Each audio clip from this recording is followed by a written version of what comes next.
Bismillahirrahmanirrahim. Assalamualaikum warahmatullahi wabarakatuh.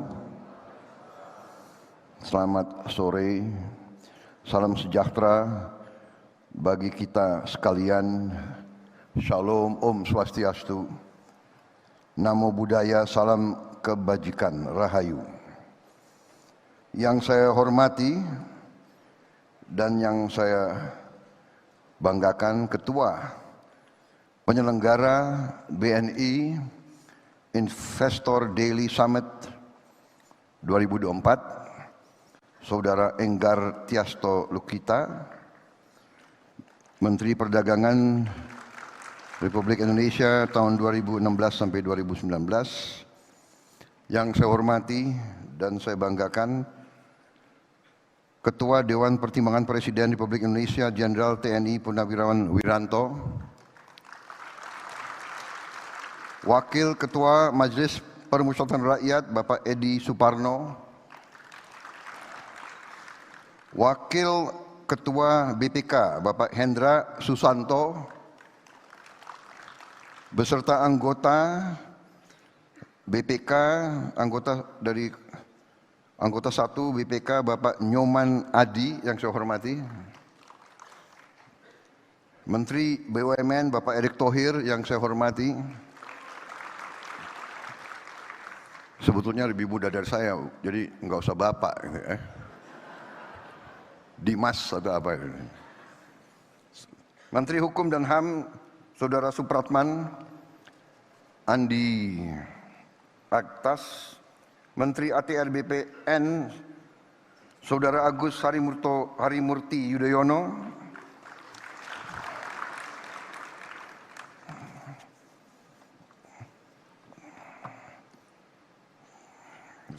Menteri ESDM tidak hadir, tolong dicatat itu.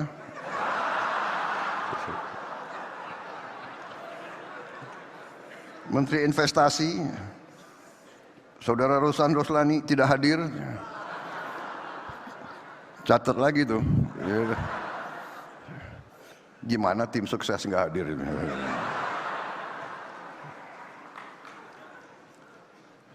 Para duta besar negara sahabat dan perwakilan negara-negara sahabat yang hadir, distinguished ambassadors and representatives of friendly nations, Saudara Dirut Bank Negara Indonesia Saudara Royke Tumilar,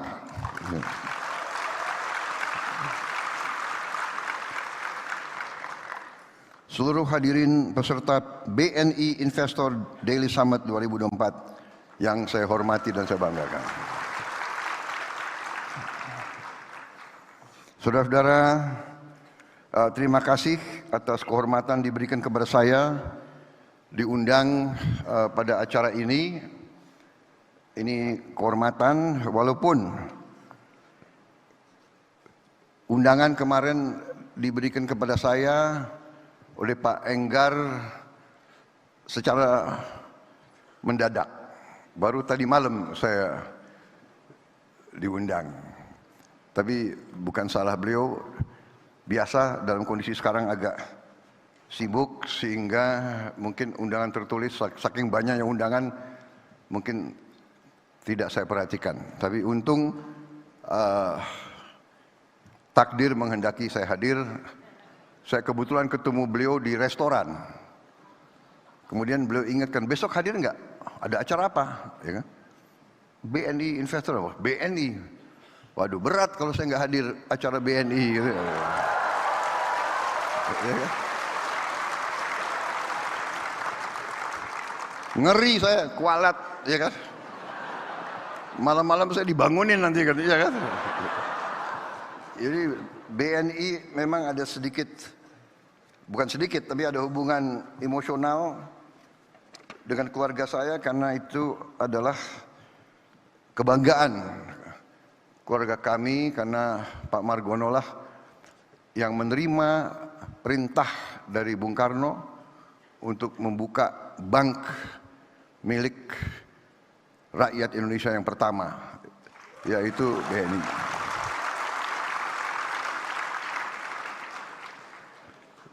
Jadi perintah Bung Karno, perintah Bung Hatta, Pak Margono lah yang mendirikan.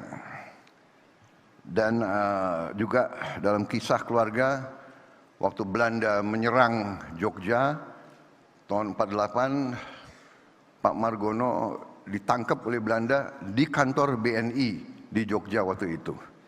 Jadi begitu beliau ngomong ada acara BNI, walaupun saya nggak ngerti apa acaranya, ya kan? Ya kan? Ya udah, hadir aja saya, ya kan? Dan sebagaimana saya bisa antisipasi,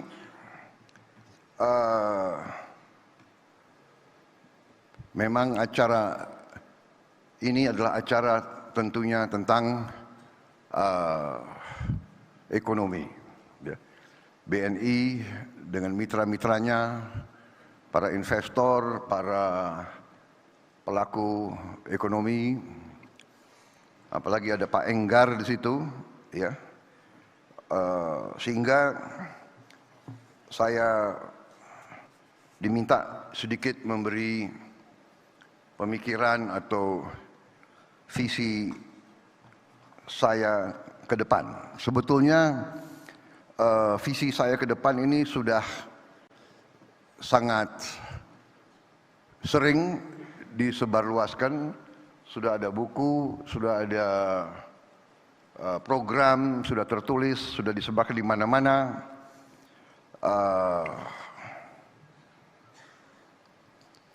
Dan saya kira saudara-saudara sudah banyak mengikuti, tapi kalau saudara-saudara ingin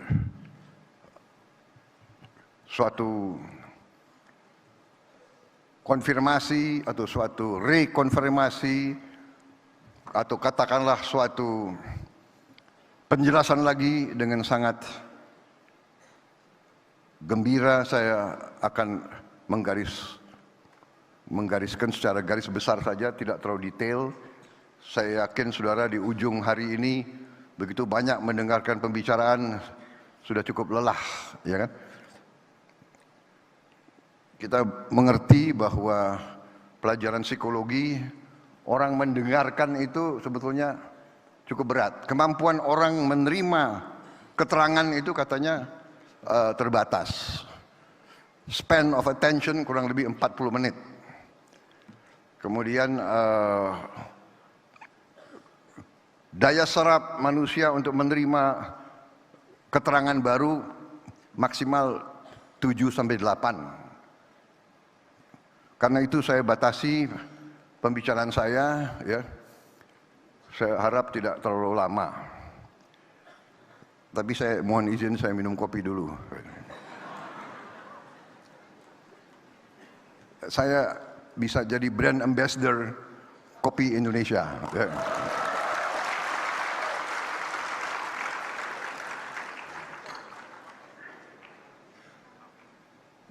Saudara-saudara, saya kira apa yang terjadi sekarang ini saya rasakan dan saya kira dirasakan oleh banyak pihak adalah suatu transisi yang bisa dikatakan transisi sangat lancar, sangat mudah. Saya sebagai presiden terpilih merasa bahwa saya adalah bagian dari tim Pak Joko Widodo. Saya memimpin koalisi. Koalisi itu kita bahkan menamakan koalisi itu Koalisi Indonesia Maju. Dan koalisi itu terdiri dari partai-partai yang memang ikut serta dalam timnya Pak Jokowi. Walaupun saya gabung sama Pak Jokowi baru bagian kedua. Jadi kalau dalam sepak bola saya masuk lapangan itu baru babak kedua, second half. Second half. Jadi biasanya second half masuk di saat-saat kritis begitu. Ya. Saudara-saudara, dengan demikian, ya kan, saya tidak akan banyak ulangi apa bahwa saya pernah rival, tapi saya bergabung. Ternyata nilai-nilai kita sama. Dan sekarang saya dalam transisi ini merasa sangat dibantu, sangat didukung oleh Pak Jokowi dan timnya. Bahkan dalam saya menyusun kabinet, kok saya melihat banyak juga ya menteri-menteri yang akan datang, ya banyak juga yang berada di kabinet yang sekarang begitu. Bukan apa-apa, tetapi saya lihat adalah begini. Pada ujungnya, setiap penerima mandat dari rakyat memikul tugas dan tanggung jawab yang tidak ringan. Dan karena itu, sama kalau kita mau menyusun dan memilih tim sepak bola, tim nasional sepak bola, yang dicari adalah pemain-pemain yang terbaik.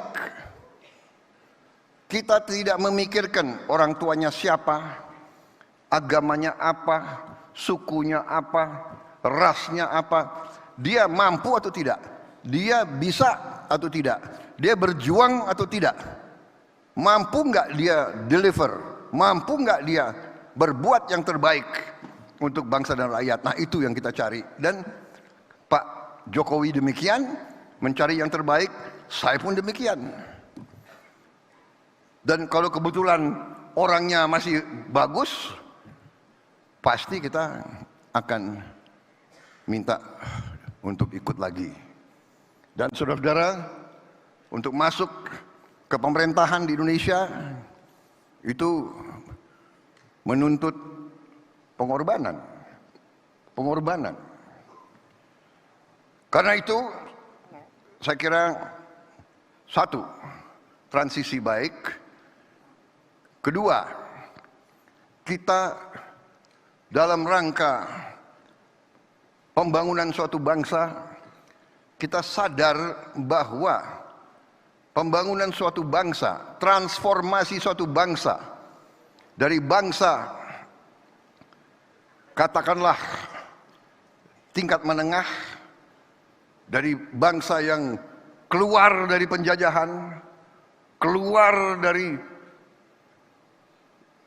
20 tahun perang terus-menerus, RMS, DITII, Angkatan Perang Ratu Adil, peristiwa-peristiwa, PRRI, Permesa, terus-menerus. Tanpa henti dari 45 sampai 65, sampai 68, sampai 69. Separatis di sini, separatis.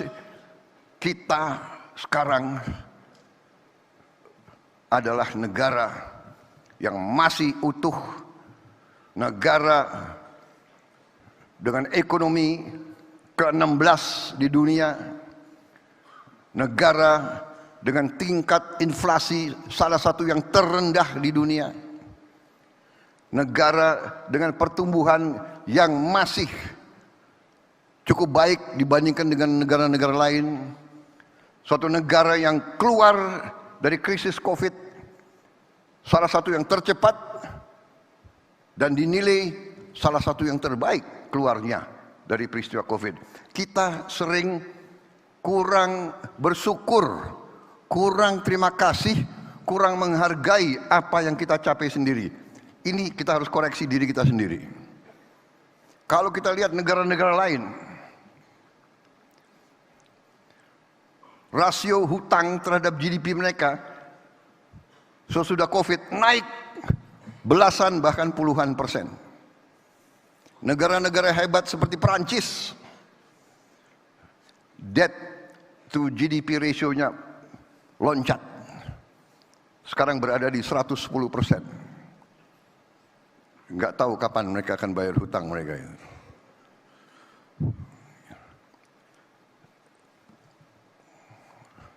Saudara-saudara sekalian, dengan demikian saya terima mandat dari rakyat dan waktu ini saya gunakan dengan sebaik-baiknya. Saya kumpulkan pakar-pakar, saya kaji perkembangan, saya kaji situasi ekonomi kita bagaimanapun tidak bisa lepas dari kondisi geopolitik global.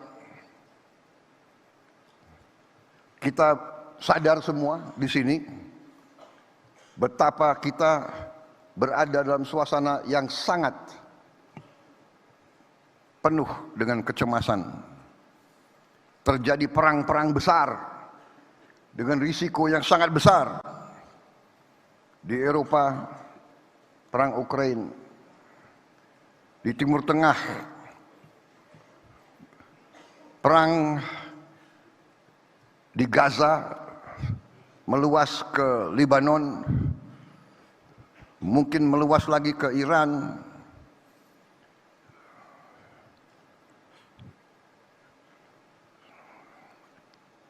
Di mana banyak ahli mengatakan kita berada di saat-saat yang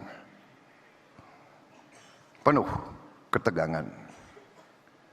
Kalau tidak hati-hati, sudah berapa negara besar saling mengancam akan gunakan bom nuklir.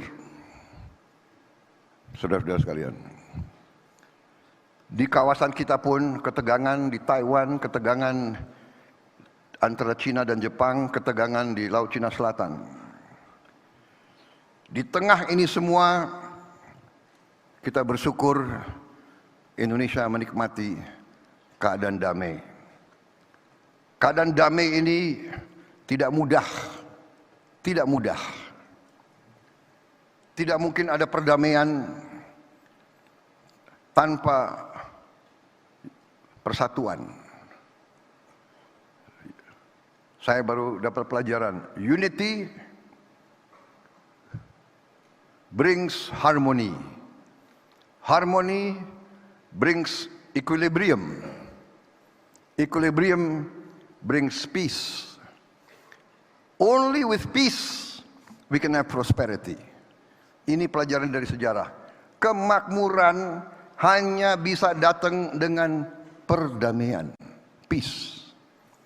Karena itu, setiap pemimpin politik, pemimpin kemasyarakatan selalu harus berpikir langkah-langkahnya, kebijakan-kebijakannya, pendekatan-pendekatannya harus ke arah mencapai dan memelihara kondisi perdamaian, memelihara stabilitas. Untuk itu dibutuhkan kearifan, wisdom. Untuk itu dibutuhkan semangat, kebersamaan. Untuk itu perlu semangat kolaborasi, semangat ingin bekerja sama. Saudara-saudara, kita mengerti bahwa kita ini memang majemuk. Kita ditakdirkan sudah ratusan tahun, kita ini majemuk. Berbeda-beda suku, agama, ras, kelompok etnis, ratusan bahasa daerah. Tapi kita bisa hidup rukun. Dan untuk itu kepemimpinan masyarakat di setiap level sampai ke tingkat nasional, kepemimpinan itu harus kepemimpinan yang bisa membawa dan memelihara kerukunan.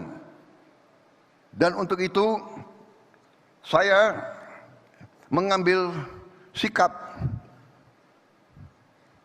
ingin menjunjung tinggi persatuan, ingin merangkul semua kekuatan, ingin membentuk suatu kolaborasi, suatu kerukunan.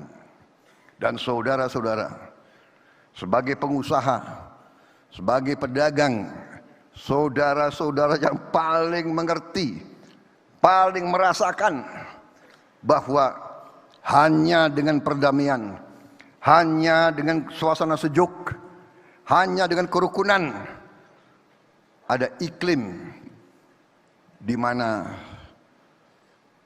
berdagang, berusaha, berwira swasta akan berkembang dengan baik. Tidak ada orang ke pasar kalau terjadi kerusuhan. Tanyalah ke rakyat di Gaza, tanya ke rakyat di Lebanon, bagaimana? Bisa enggak mereka hidup dengan tenang? Bisa enggak mereka berdagang kalau semua gedung mereka dibom, dihancurkan? Karena itu saudara-saudara, saya selalu ingin menjalin dialog. Saya selalu ingin mengajak kerjasama. Bagi saya, ajaran kuno 1000 kawan terlalu sedikit, 1 lawan terlalu banyak, bukan suatu slogan. Itu saya jalankan. Saya tidak melihat ke belakang, saya ingin melihat ke depan.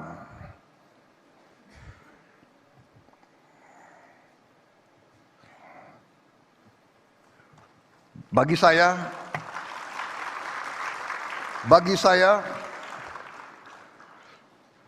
pertandingan adalah pertandingan. Persaingan adalah persaingan. Ibarat kita di Olimpiade bertanding judo, keras, banting, kunci.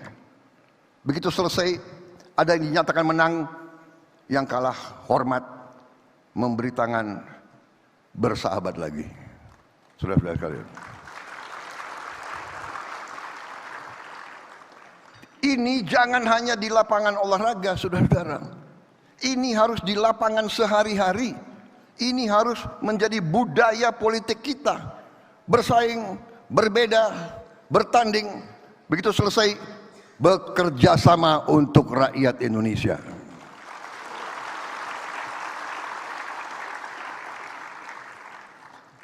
Itu keyakinan saya, dan karena itu tekad saya akan saya jalankan dengan risiko, karena saya ingin membentuk pemerintahan persatuan nasional yang kuat. Terpaksa koalisinya besar. Nanti akan dibilang, kabinet Prabowo, kabinet gemuk, banyak. Ya, negara kita besar, Bung. Negara kita luasnya sama dengan Eropa. Eropa 27 negara. Kita 1 negara. Sebagai contoh, Timor Leste, negaranya itu jumlah penduduknya 1,3 juta kalau tidak salah. 1,3 juta. Lebih kecil dari Bogor, Kabupaten Bogor. Kabinetnya, menterinya tahu nggak berapa?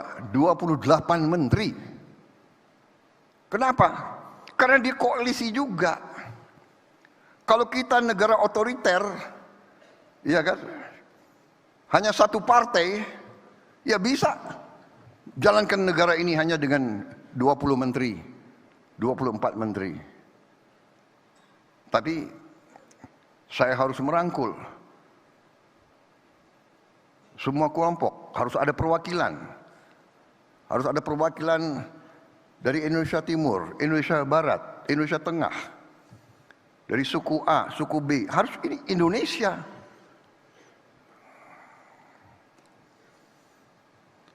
Dan memang pekerjaan kita berat. Kita bersyukur kita diberi kekayaan alam yang luar biasa. Minggu demi minggu, bulan demi bulan, ketemu lagi. Kita baru ketemu ladang gas salah satu terbesar di Andaman. Beritanya 8 sampai 12 TCF. Bisanya lebih. Kita baru ketemu lagi ladang-ladang di mana bekas-bekas Belanda, ternyata cadangannya masih banyak. Saudara-saudara sekalian, ketemu lagi cadangan emas. Rupanya Indonesia ini nanti bisa produsen emas salah satu terbesar di dunia. Ya kan? Jangan cepat tepuk tangan. Emasnya masih di bawah tanah, kita harus gali. Enggak, maksud saya kita, tapi, nah, dengan segala kelebihan kita menghadapi tantangan yang sangat besar. Ya kan? Pertumbuhan bagus, 5% selama sekian tahun berturut-turut, tapi kita harus akui pemerataannya harus kita tingkatkan. Saudara-saudara sekalian, kita harus berani koreksi sistem kita. Kita harus bertanya.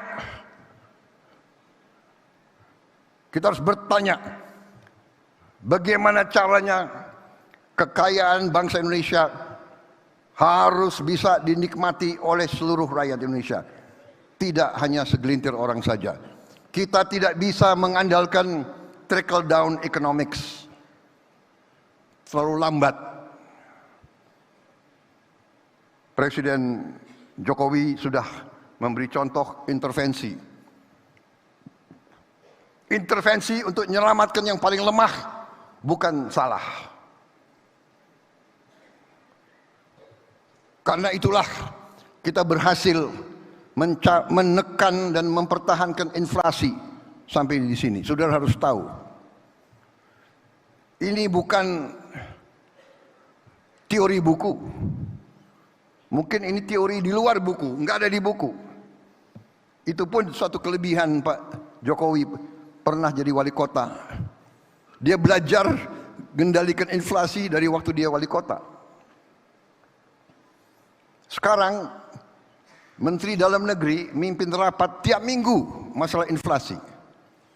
Dengan Zoom, semua kabupaten, semua gubernur dipantau oleh Menteri Dalam Negeri.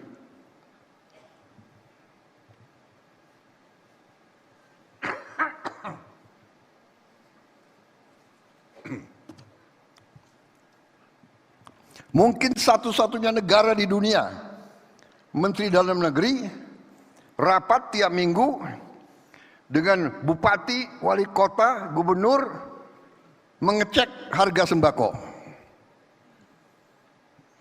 Di mana ada kelebihan, di mana ada kekurangan.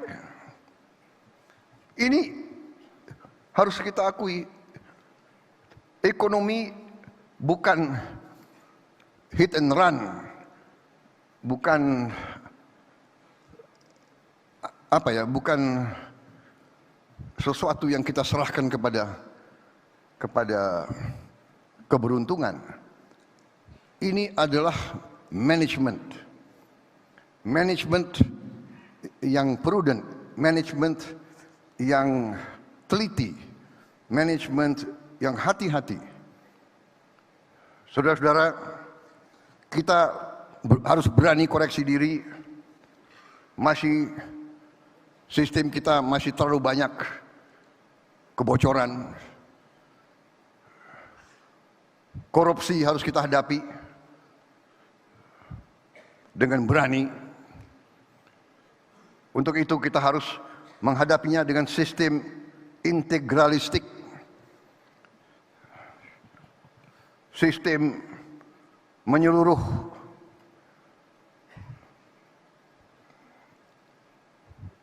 Kita harus berani akui kesulitan, jangan lari dari kesulitan, hadapi kesulitan dan selesaikan kesulitan itu.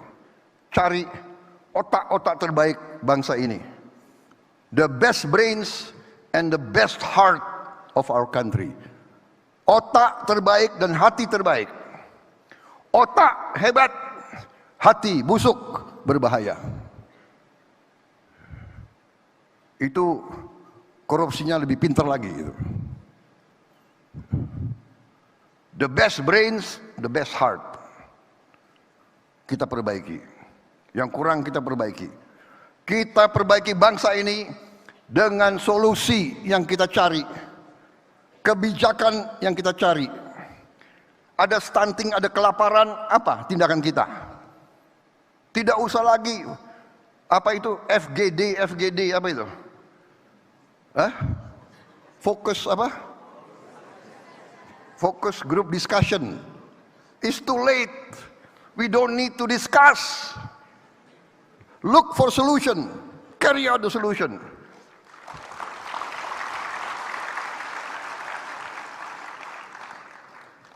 Saudara-saudara, kita berani hadapi, harus berani. Kita tidak bisa boleh lagi membiarkan anak-anak Indonesia tidak makan pagi. Saudara-saudara, salah satu, Anda tanya visi, sudah ada. Saya dari dulu bertekad ada beberapa hal fundamental. Survival kita suatu bangsa, sebagai bangsa, tergantung beberapa hal yang sangat mendasar. Pertama adalah swasembada pangan. Suatu bangsa harus bisa produksi dan memberi makan ke rakyatnya. Bangsa mau merdeka tidak boleh tergantung dengan impor pangan. Saya bertekad untuk swasembada pangan.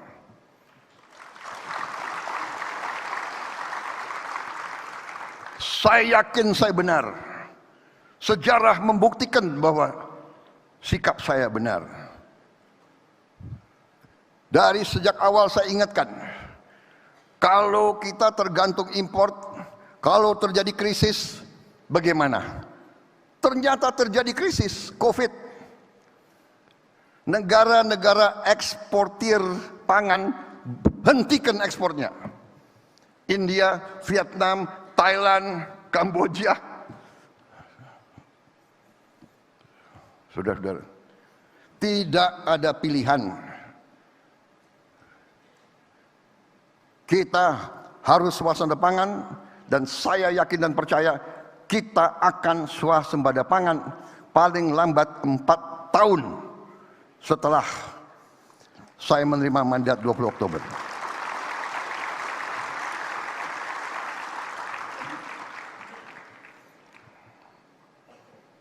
Yang kedua, kita harus swasembada energi. Kita tidak bisa lagi tergantung import bahan bakar. Kalau terjadi krisis, sama lagi. Sekarang Israel diramalkan akan menyerang ladang-ladang minyak Iran. Iran mengatakan kalau ladang minyak dan gas mereka diserang, mereka akan balas menyerang ladang-ladang minyak gas sekutu-sekutu Amerika. Berarti Arab Saudi, Kuwait, Qatar, Bahrain ini sekutu Amerika semua. Karena Amerika dianggap mendukung Israel, Iran kalau diserang yang dibalas sekutu-sekutu Amerika. Kita bisa bayangkan harga minyak berapa. Kita bersyukur lagi, Tuhan Maha Besar sangat cinta sama rakyat Indonesia. Saudara-saudara, sekarang ada teknologi, kita bisa bikin solar dari kelapa sawit. Bahkan tidak hanya B35, B40, B50, tidak, kita bisa bikin D100. Bensin bisa juga dari kelapa sawit. Saudara-saudara sekalian. Jadi kita sangat bisa swasembada pangan. Belum lagi kita menemukan ladang-ladang baru. Dan kita bisa membuka ladang-ladang bekas Belanda dengan teknologi baru. Kita juga bisa batu bara kita rubah menjadi solar, menjadi diesel, menjadi DME, menggantikan LPG. Saudara-saudara, yang Maha Besar sangat baik sama kita. Tinggal kita mampu atau tidak. Selain swasembada pangan, swasembada energi, kita harus hilirisasi. Jadi yang dicanangkan Pak Jokowi ini mutlak kunci terhadap kebangkitan kita. Kita harus hilirisasi, dari hilirisasi kita laksanakan industrialisasi. Bersyukur lagi kita miliki cadangan nikel terbesar di dunia. Kita miliki cadangan boksit salah satu terbesar di dunia. Koper kalau nggak salah kita ketujuh di dunia. Kita punya thorium, kita punya uranium, saudara-saudara sekalian, kita punya rare earth.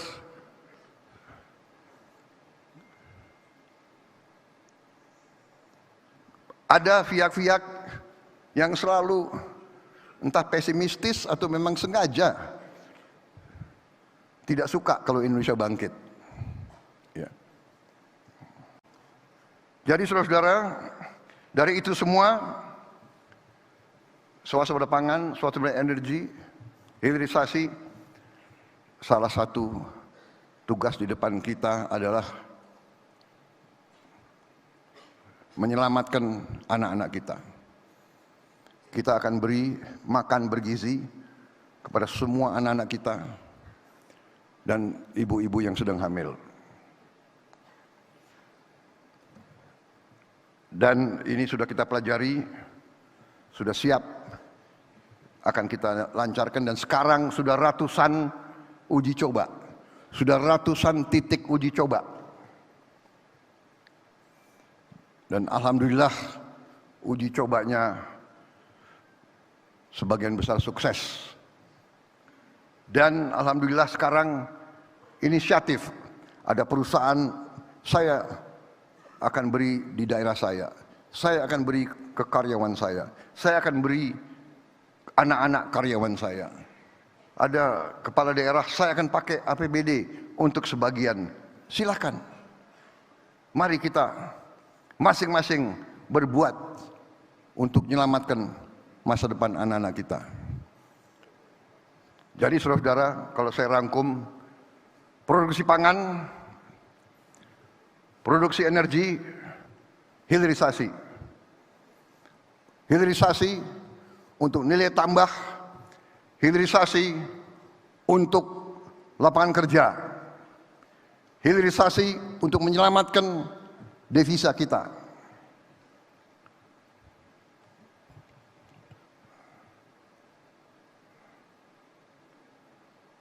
Kemudian salah satu usaha kita juga adalah untuk mengurangi mitigasi kemiskinan.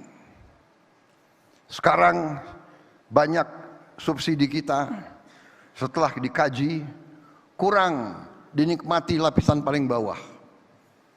Karena subsidi itu adalah diarahkan ke subsidi barang, produk. Kita sedang mengkaji merubah subsidi menjadi subsidi kepada keluarga. Kita harus sekarang mencari data by name, by address setiap keluarga yang golongan paling bawah. Dan baru pada saat itu dengan cara yang benar, di situ kita berharap BRI, BNI,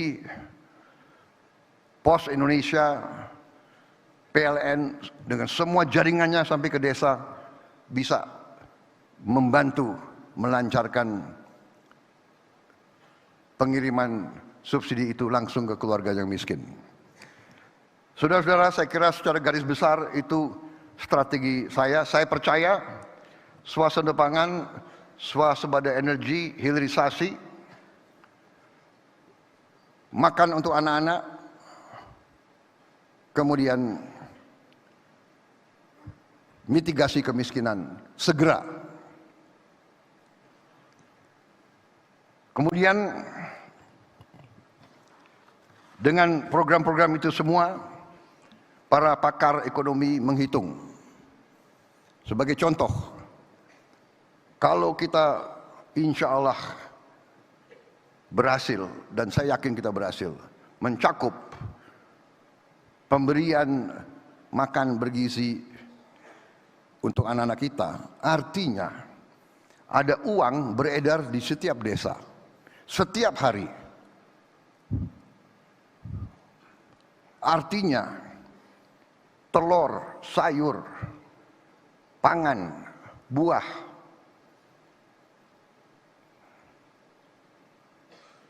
ada pasar terjamin. Istilah perdagangannya apa?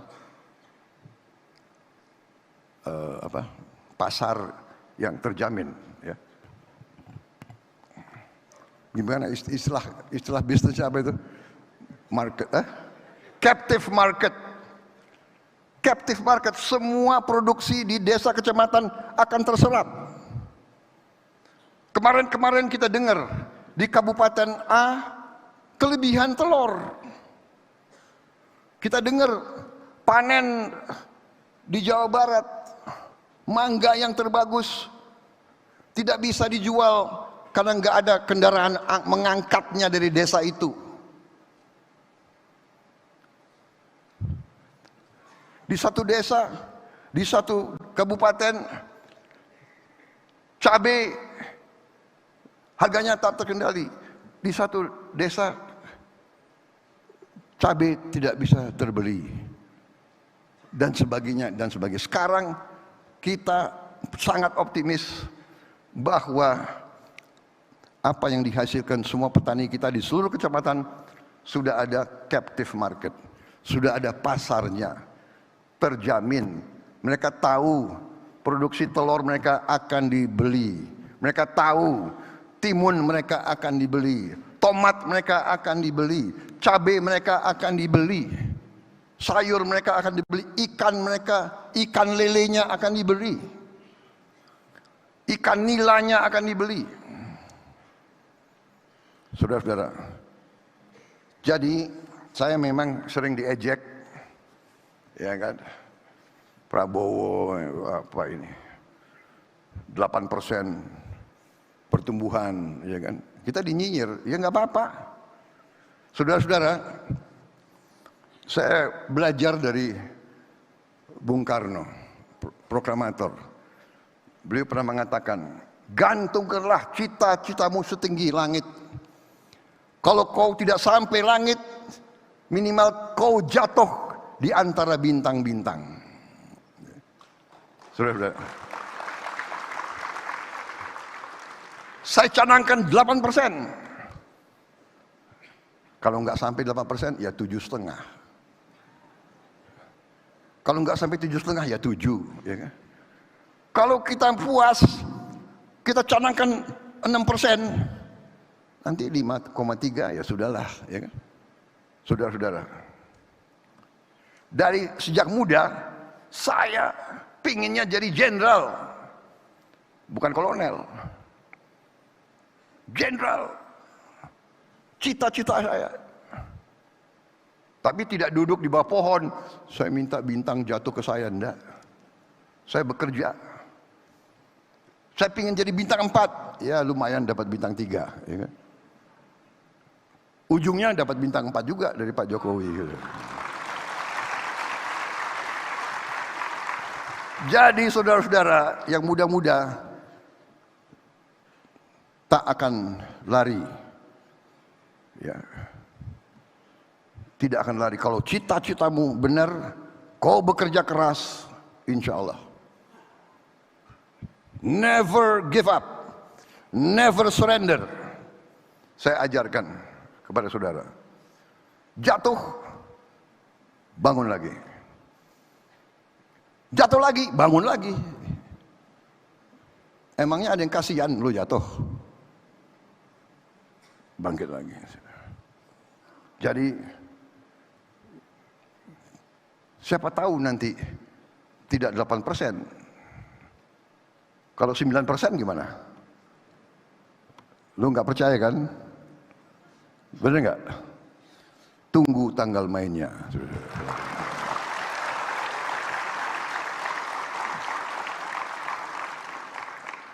Saya optimis. Semakin saya belajar, semakin saya dikaji, saya optimis. Saya ingat seorang tokoh terkenal dari Amerika Serikat, Franklin Delano Roosevelt. Dia mengatakan, the only fear that we have to fear is fear itself. Ketakutan yang harus kita waspadai, ya ketakutan itu. The only thing we have to fear is fear itself. Jangan takut. Tidak ada keberhasilan tanpa keberanian. Bangsa Indonesia bangsa yang berani. Bangsa Indonesia bangsa yang optimis. Kita insya Allah akan jadi negara maju. Kita akan jadi negara makmur, saudara-saudara sekalian. Tentunya kita harus kerja keras.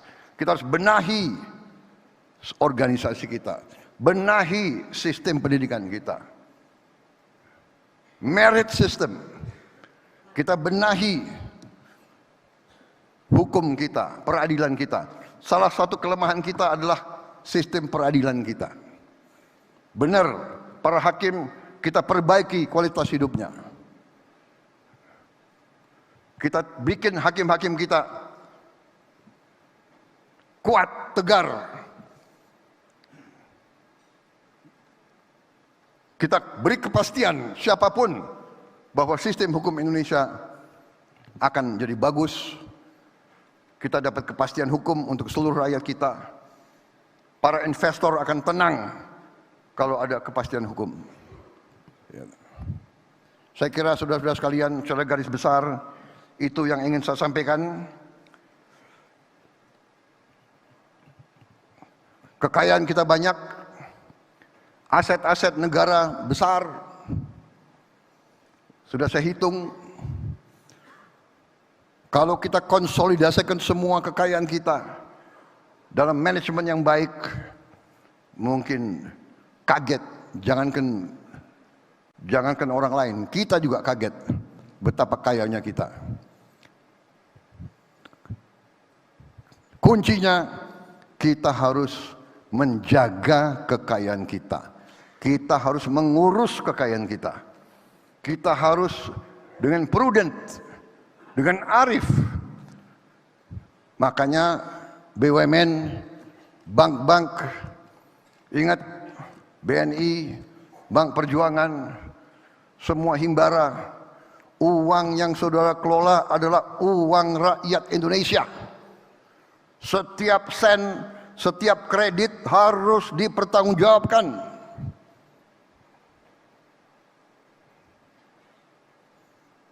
Insya Allah kita akan berhasil. Wassalamualaikum warahmatullahi wabarakatuh. Salam sejahtera bagi kita sekalian. Shalom, Om, Santi, Santi, Santi, Om. Namo Buddhaya, Rahayu, Rahayu. Terima kasih. Mohon maaf kalau ada kata-kata saya yang kurang berkenan. Itu yang saya rasakan, itu yang saya yakini. Insya Allah kita akan bersama-sama mencapai kehebatan-kehebatan untuk bangsa dan rakyat kita. Terima kasih, selamat sore. Selesai.